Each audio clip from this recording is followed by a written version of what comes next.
بكم الريتنج اليومي لمسلسلات يوم الثلاثاء.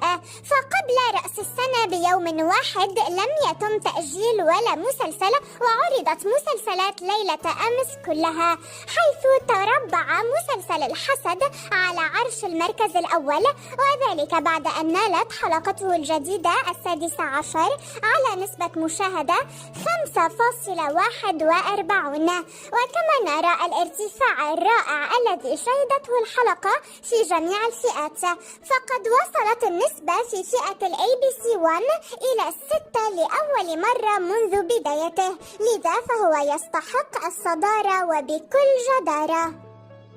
ثم يليه مسلسل محمد سلطان الفتوحات في المركز الثاني، حيث سجلت الحلقة 63 الجديدة ريتنج 4.78، ارتفع بنسب بسيطة من الحلقة الماضية في فئتين، وقد بدا واضحا تأثير مسلسل الحسد عليه بعد أن سبقه في كل الفئات.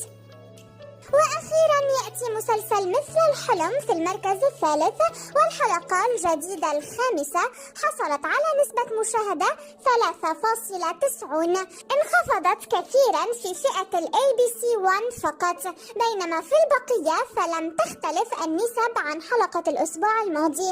والمسلسل يعد الأضعف في هذا الموسم، والذي يواجه أكبر خطر من بين الجميع.